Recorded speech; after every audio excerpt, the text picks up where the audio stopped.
Meus irmãos, que a paz do Senhor Jesus esteja com vocês.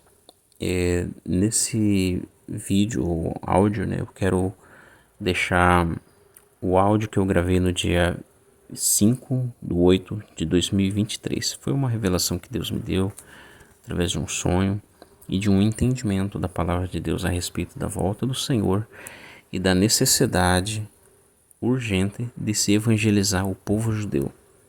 E que esse é um dos fatores principais, né, vamos dizer assim, que move a evangelização.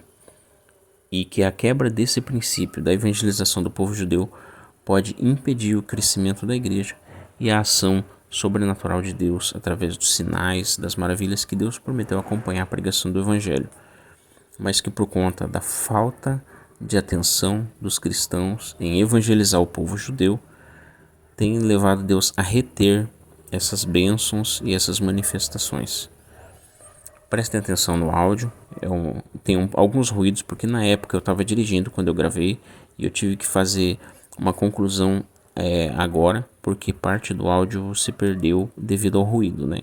Até isso me levou a demorar em fazer a atualização e o tempo correu, então hoje eu estou fazendo essa atualização aqui a conclusão do áudio e a gravação. Mas que Deus abençoe a todos. É uma coisa interessante que o fato de o áudio ser antigo, né, ser de 2 anos atrás, não anula o propósito e a verdade nele revelado. Antes nós vemos o quanto tem crescido o antissemitismo na sociedade e no mundo em geral. E nós, como cristãos, devemos amar a nação de Israel e orar pela paz de Jerusalém, porque tem a promessa de que serão abençoados os que abençoam o povo de Deus, mas que a maldição estará sobre aqueles que amaldiçoam o povo de Deus, que é a nação de Israel. Mesmo eles não tendo recebido o Messias, Deus não os rejeitou, e o evangelho deve ser pregado primeiramente a eles, e depois a porta se expande para os gentios. E foi assim que a igreja cresceu. Foi assim que o evangelho atingiu o seu ápice no mundo e o cristianismo mudou a sociedade, mudou a humanidade praticamente, né? A cultura ocidental foi formada pelos valores judaicos cristãos. Então nós devemos continuar orando pela paz de Israel e para que a salvação chegue a eles, e se estiver no nosso alcance, levar o evangelho até eles, porque o evangelho deve de ser levado a eles primeiro. Se houver a rejeição da parte deles, a porta se abre franqueada para os gentios, mas se houver a aceitação do evangelho, a porta ela expande e escancara para os gentios. É como se eles abrissem, alargassem o caminho para o povo gentil entrar no reino de Deus. E isso ocorre com a realização de sinais, milagres e obras extraordinárias, conforme a palavra de Deus ensina. Vamos para o áudio então. É uma gravação simples, feita no celular, e na época eu estava dirigindo, eu gravei para não esquecer das informações e ficou guardado todo esse tempo. Agora eu estou fazendo essa postagem. Que Deus abençoe. A paz do Senhor Jesus seja com todos que ouvirem esse áudio. Eu sou Gilson Delgado. Eu quero contar um sonho rápido que eu tive hoje. Foi muito rápido, foi assim, bem objetivo a respeito do arrebatamento da volta do Senhor Jesus. A parte clara é o objetivo do sonho, que envolve um enredo do sonho, foi a seguinte: eu me vi como se fosse numa sala, conversando com um judeu, tinha mais um irmão ali, era um judeu e tinha outra pessoa ali, que eu não me recordo agora se era uma irmã ou um irmão, porque como ela não fazia parte da conversa, acabou não sendo registrado na minha memória significativa quem era aquela pessoa, né? A vaga lembrança que eu tenho dela no sonho é que era uma mulher, essa pessoa. Mas eu não me recordo com exatidão porque em momento algum a conversa envolveu essa pessoa. Aí tinha esse pastor conversando,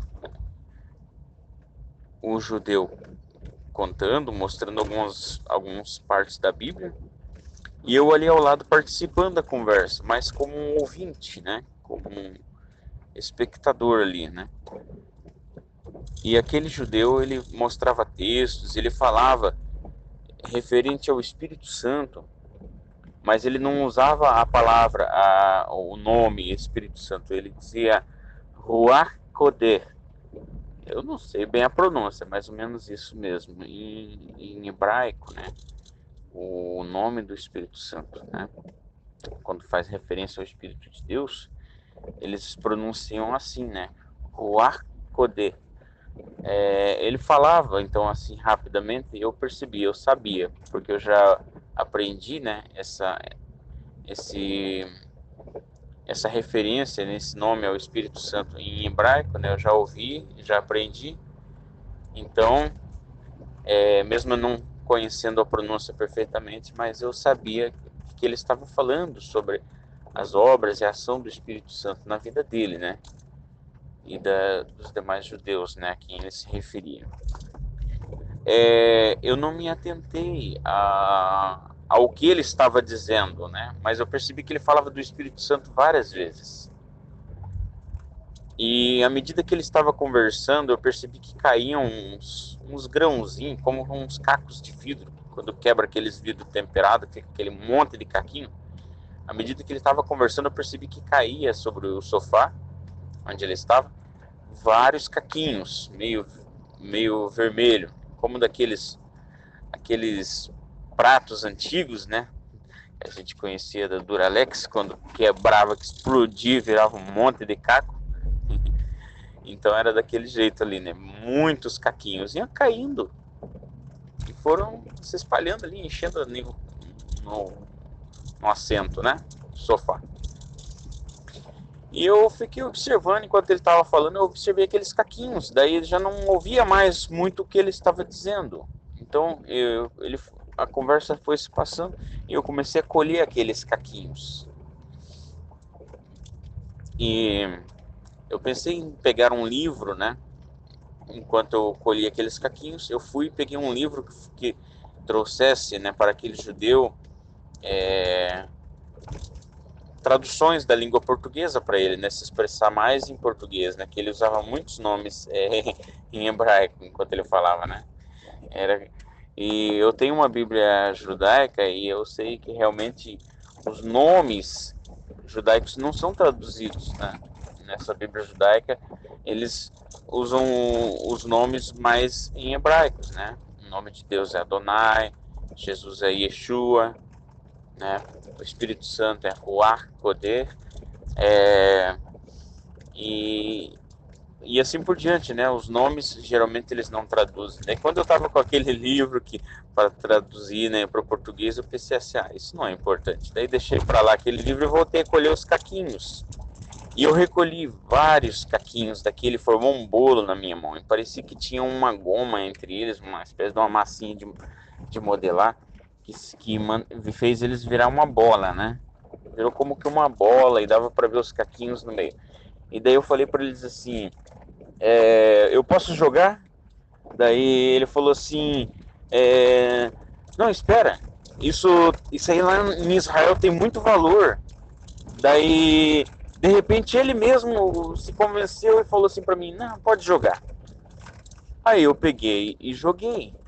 Abri a janela e joguei fora aqueles caquinhos. Porque pra mim eu olhava que lá eram só cacos, não tinham valor. Eram migalhas, né? De vidro, não tinham valor nenhum, né? Na minha mente era como se fosse um ouro, mas um ouro sem valor, um ouro falso. E é aquele judeu, né? Quando ele mostrou um apego E disse que tinha muito valor em Israel aquilo lá. No mesmo momento ele desistiu. É como se Deus estivesse mostrando para ele que aquilo não tinha valor. Aí ele mandou eu jogar. Eu abri a janela e joguei para fora. No que eu joguei para fora, eu vislumbrei um corredor e já não estava naquele ambiente. Eu vi um corredor, eu visualizava, eu sabia, né, que o judeu continuou ali conversando com o pastor, mas eu visualizei um corredor em que vinha uma espécie de um mutante, né, um ser mutante, um monstro, né, como uma pessoa, mas ele era encorpado, forte, careca e tinha aquele aspecto mutante, né, como aqueles mutantes de filme ou de jogos, né, zumbis, né, e era aspecto muito parecido com o Goro do Mortal Kombat, né? Quem já jogou, já teve infância e jogou esse jogo, sabe como que era o Goro, né? Só que ele não tinha 4 braços, né? Ele tinha 2 apenas, mas o aspecto dele era bem igual ao do Goro. E eu visualizei aquele monstro vindo por um corredor e eu sabia que ele estava vindo atrás de mim, né? Então eu comecei a correr. Aquele judeu permaneceu sentado ali conversando com aquele pastor, né? Trocando ali as experiências e os textos. Mas eu vi que aquele monstro, eu sabia na minha consciência que aquele monstro viria para me atacar, né, para me perseguir. Então eu corri e eu passava por várias portas e salas, né, e por pessoas que estavam vivendo a sua rotina normal, né, mulher limpando o chão, é, outras pessoas fazendo suas atividades normais. E eu, na minha consciência, eu via aquele monstro se deslocando por aquele corredor e vindo, né, para mim, tipo, para mim lutar contra mim, né, para me combater.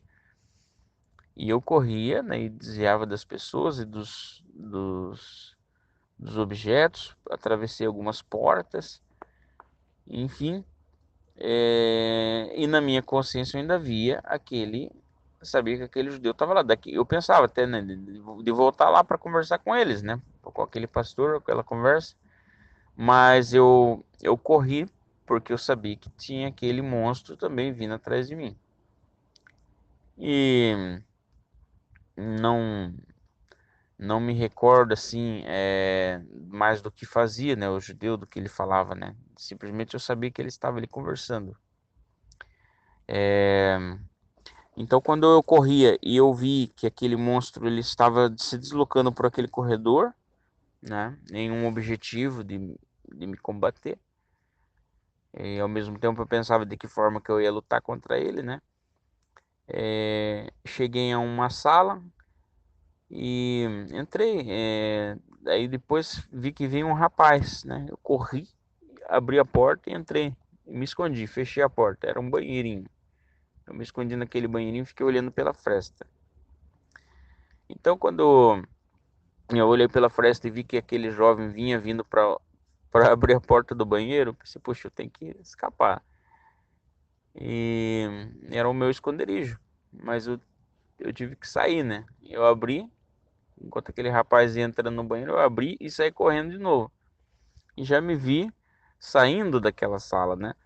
Saí daquela sala, cheguei numa uma espécie de uma loja, como se fosse um mercado, né? Que vende bastante artigos, né? Não só alimentos, mas utensílios em geral, né? Tinha embalagens, corredores com, assim como esses corredores dessas lojas de presentes, né? Mas tinha também alimentos, né? Então, enquanto eu estava ali naquela sala, e daí veio algumas pessoas perguntar para mim sobre os produtos, como se eu fosse um dos vendedores, né? Enquanto a gente estava naquele enredo ali, eu escutei, eu escutei, soou a introdução daquele hino que o Renascer Praise canta, o Maranata, né? Aquele hino que diz, né? Então eu vi um céu e uma nova terra, né? Daí tem um intervalo, aquele interlúdio que tocam os instrumentos ali, né, os metais, né, faz aquele barulho que parece umas trombetas tocando, né? É bem gostoso de louvar com aquele hino. Então, quando eu escutei aquele interlúdio, eu mais do que depressa tomei consciência do que era. Eu escutei aquele som. E, e daí aquelas pessoas perguntando pra mim, querendo conversar, eu ignorei todas elas e simplesmente chamei a minha esposa. Do nada eu chamei a minha esposa, eu nem sabia que ela estava no ambiente, mas de repente ela estava, né? E eu chamei ela e as crianças e falei pra ela: "Vamos correr que tá na hora. Chegou a hora". E a gente foi correr. E ela veio, eu e as crianças, eu corri na frente, ignorei todo mundo que estava ali. As pessoas queriam conversar comigo, queriam perguntar sobre os produtos. Ignorei todo mundo e, e daí eu corri. Corri com a minha esposa, nós demos a volta no corredor e eu já ignorei aquele monstro, não tava mais vendo aquele monstro. Eu corri pro corredor, né? Dei a volta e chegamos no miolo daquele mercado que era mais aberto, né? Era como se fosse um pátio, né? E daí tinha as prateleiras. Enquanto tava soando aquele hino, eu tava ouvindo aquele hino, né?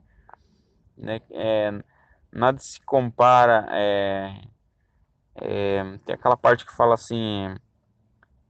Nada se compara ao dia em que verei Jesus vindo com poder e glória sobre as nuvens dos céus. Então, quando estava cantando aquele hino, nós começamos a cantar, né?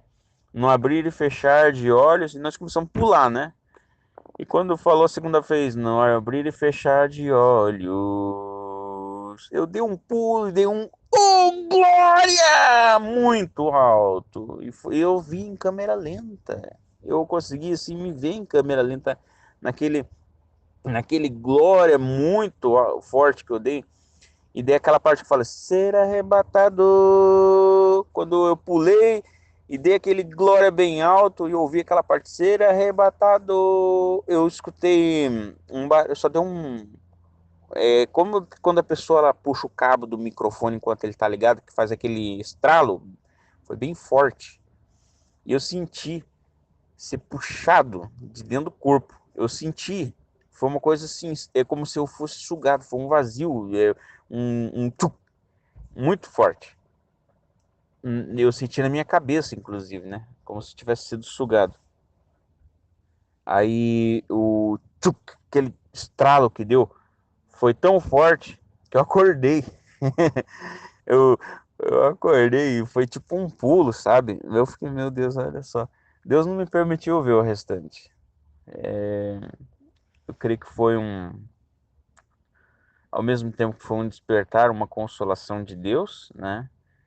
Porque eu me senti ali sendo arrebatado, mas Deus não me permitiu ver o restante, ver o desenrolar do arrebatamento, né? A gente já ouviu vários testemunhos de pessoas que tiveram o privilégio, né, de ter sonhos, né, ter visões com arrebatamento, se sentir arrebatado e ver o desenrolar das coisas, né? Assim, ter um vislumbre da, da dimensão espiritual, né? De como será, né? Porque Deus ele tem esse poder, assim como ele levou João através do espaço, do tempo, das dimensões, a ver um novo céu, a nova terra, que ainda nem foi inaugurado. João viu o rio da água da vida.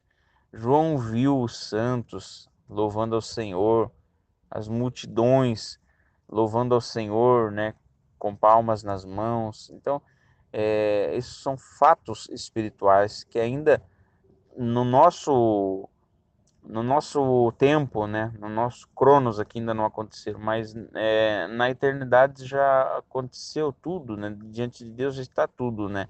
Assim patente. São são dimensões, né? Assim como a Bíblia fala que Deus nos fez assentar nas regiões celestiais em Cristo, a gente ainda não vê. Mas nós, em espírito, nós estamos assentados em regiões celestiais, né? O que é assentados, né? Tem, pode ter o significado ali de estar, né, colocados ou de estar literalmente, né, sentados na presença de Deus, né? Então isso vai muito da interpretação, né? Esse assentados, né? Do significado ali literal da palavra, né? Mas enfim, também nós estamos, né? Combatendo, né, nas regiões celestiais, enquanto a gente está fazendo a obra de Deus aqui, nosso espírito ele está em peleja, né, em batalha. Então foi glorioso, assim, apesar de Deus não ter permitido eu ver o desenrolar, né, a sequência, não ter vislumbrado ali a dimensão espiritual e a glória que vai ser, mas assim foi consolador. Eu senti ser sugado, eu senti minha cabeça assim deu aquele tchup vazio, é como se um vácuo. Foi muito rápido e aquele susto me acordou. Eu acordei e deu tipo um pulo, né, na cama. Não um pulo literalmente, né, não voei da cama, mas sabe quando a gente acorda com aquele impacto? E daí eu levantei e fui orar. Enquanto eu dobrei meu joelho para orar, Deus trouxe à minha mente três textos que eu nunca tinha entendido, mas Deus tornou clara na minha mente essa palavra. Lá em Isaías capítulo 66, verso 19, está escrito assim que Deus levaria, né? Eu não estou com a Bíblia aqui agora, mas lá fala o texto que Deus enviaria, né, os que dentre as nações, né, Deus poria um sinal e os que dentre eles escaparem, enviarei, né, a Put, a Lude, é, em vários lugares ali, ainda tem uma versão de Bíblia que fala assim, famosos como flecheiros, né, na Bíblia judaica diz assim, estes são arqueiros, né, enviarei às nações, a todos os confins da terra, né? As nações que ainda não conheceram a minha glória, né? E daí fala ainda, né, que trarão os meus filhos como um presente, né? O Senhor. E daí o texto ele fala assim de forma bem clara a respeito da evangelização dos judeus, né? Porque na dimensão espiritual a igreja ela é como um exército, principalmente os missionários, os evangelizadores, né, aqueles que levam a preciosa semente hoje, eles são famosos como flecheiros na dimensão espiritual. Por quê? Porque um flecheiro, um arqueiro, ele derruba o inimigo à distância. E a pregação do evangelho, ela pode alcançar as pessoas à distância, através do rádio, da internet, né, através da mídia, enfim. É possível alcançar as pessoas à distância, né? Acertar o alvo à distância. Então, hoje é a igreja que leva a preciosa semente. No passado, quem levava a preciosa semente eram os judeus, em específico a descendência de Davi, né? Quando foram para o exílio, eles foram levando a preciosa semente, andando e chorando. Por quê? Porque eles estavam sendo levados como prisioneiros, né?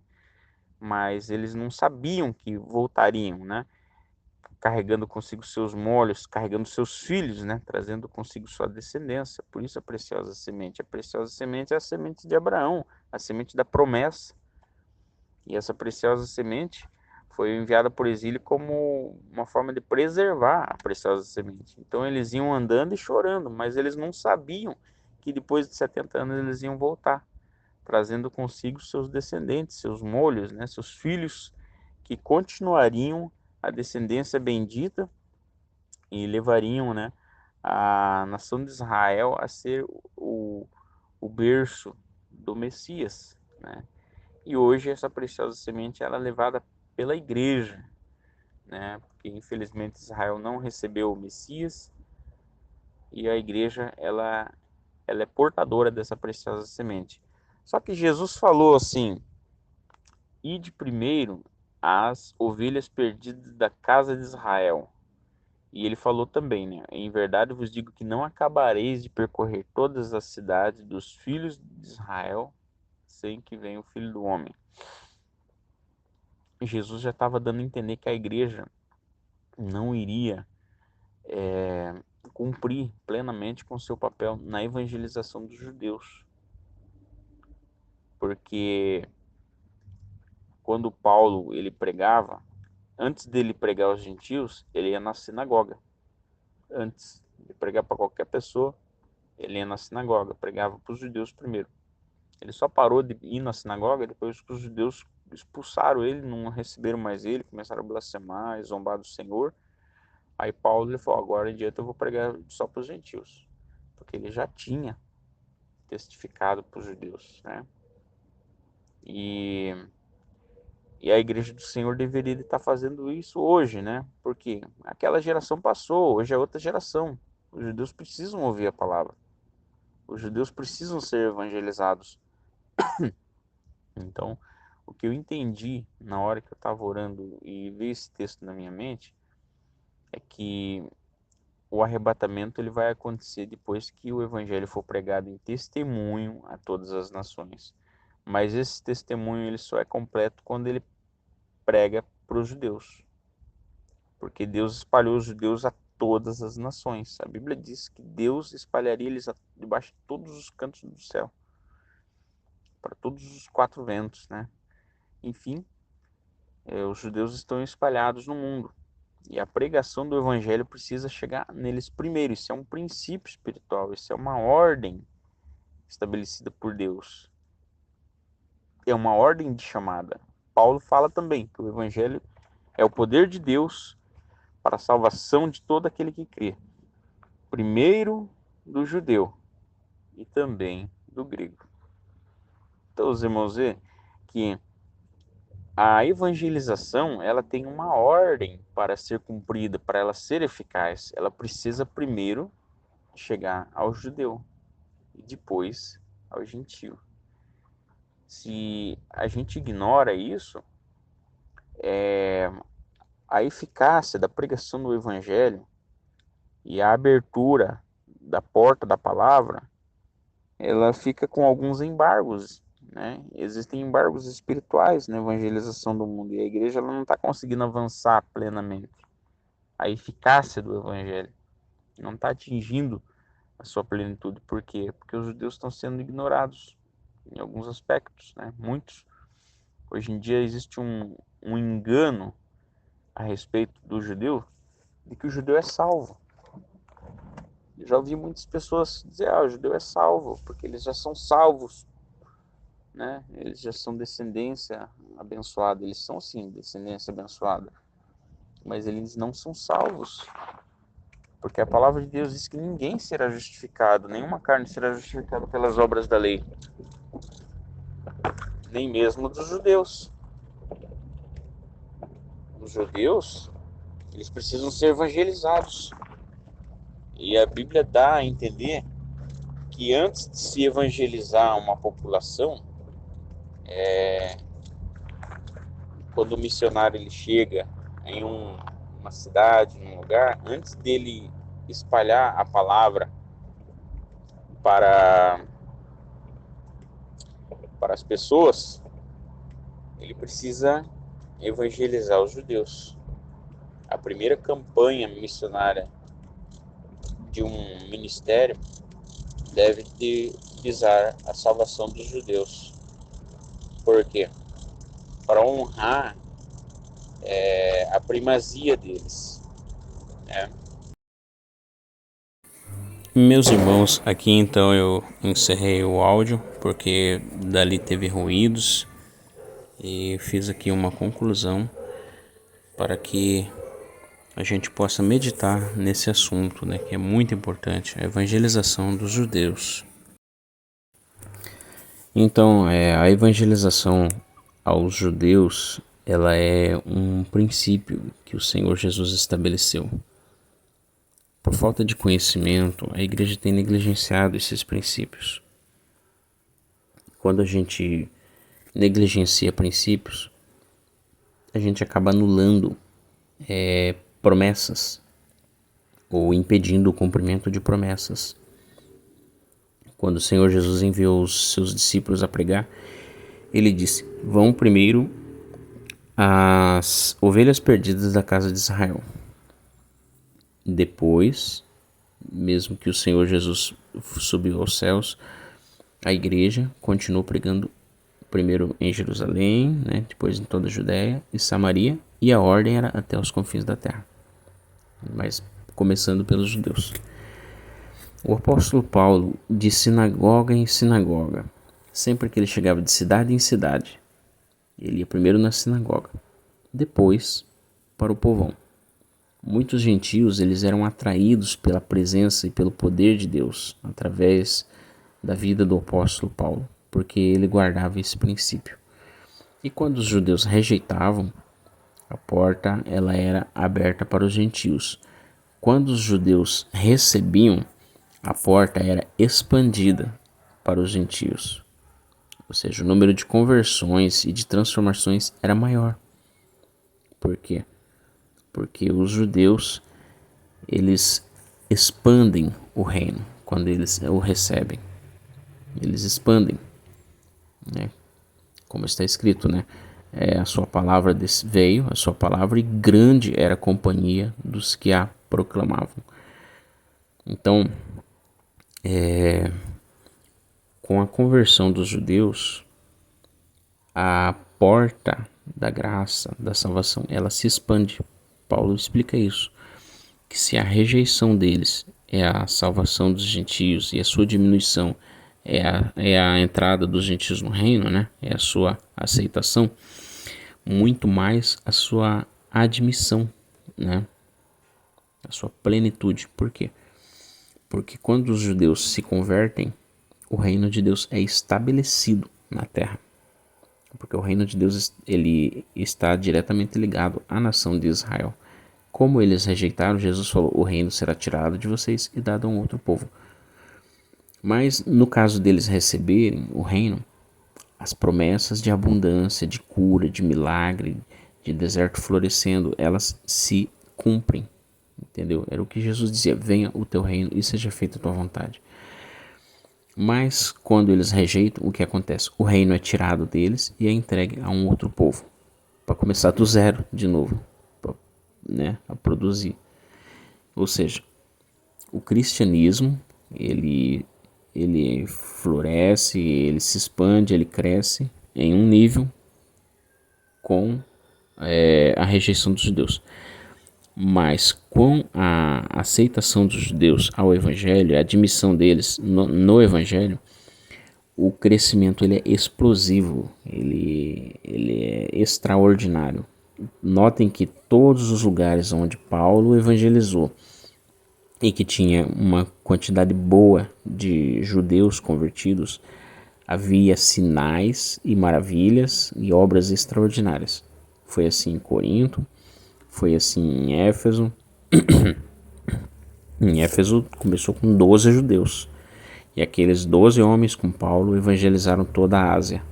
E Deus fez obras extraordinárias. Então, notem que a conversão do judeu, ela abre a porta da expansão do reino. E a rejeição dos judeus, simplesmente a porta ela vira de lado, né? A porta que era para eles entrar acaba virando para os gentios entrar, né? Mas quando eles entram, é como se eles fossem abrindo o caminho, né, para uma enxurrada de gentios entrar. E então a igreja ela quebra esse princípio quando ela deixa de evangelizar os judeus. Ela acaba estagnando, não cresce e o evangelho fica trancado. Os sinais, as maravilhas, as obras extraordinárias ficam retidas. A fidelidade de Deus é inviolável, ela permanece de geração em geração. Então, o que Deus prometeu, salvar todo aquele que invocar o nome do Senhor, isso é inviolável, ele é fiel. Então, mesmo não se pregando aos judeus, os gentios que ouvem a palavra, creem e invocam o nome do Senhor, são salvos. Mas a fé parece que não explode em sinais, em maravilhas, em um crescimento por conta da falta da evangelização dos judeus. É como se Deus olhasse do céu e visse que a sua igreja está querendo crescer a seu próprio modo, ignorando o princípio que ele estabeleceu. Os judeus foram espalhados por todo o mundo para que através da presença deles e por amor à aliança que Deus fez com Abraão, Isaque e Jacó, o evangelho chegasse até eles e alcançasse todas as famílias da terra. A promessa de Deus é essa: na tua semente serão benditas todas as famílias da terra. Então, o evangelho precisa chegar a todos os judeus em todas as cidades da terra. E chegando até eles, a bênção se estabelece ali, porque é um princípio, é um juramento que Deus fez a Abraão. Então, quando a gente quebra esse princípio, a gente não pode reivindicar cumprimento de promessa, porque a promessa está condicionada a esse princípio. Então, o que a gente precisa fazer? Devemos orar pela nação de Israel. Se não temos acesso a judeus para evangelizar, devemos orar por eles. Porque está escrito: prosperarão aqueles que te amam, no Salmo 122. E devemos amar Israel e não fazer parte do antissemitismo que ocorre hoje. Orar pela salvação deles, para que o evangelho chegue até eles.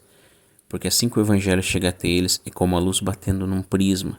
Ela vai se espalhar em uma infinidade de cores e reflexos múltiplos, né? Porque a graça de Deus, ela se manifesta, trazendo salvação a todos os homens. Mas essa salvação, ela é primeiro ao judeu e depois ao gentio. E se a gente quebra esse princípio, o evangelho não flui com poder, como Deus projetou para ser. Que Deus abençoe vocês.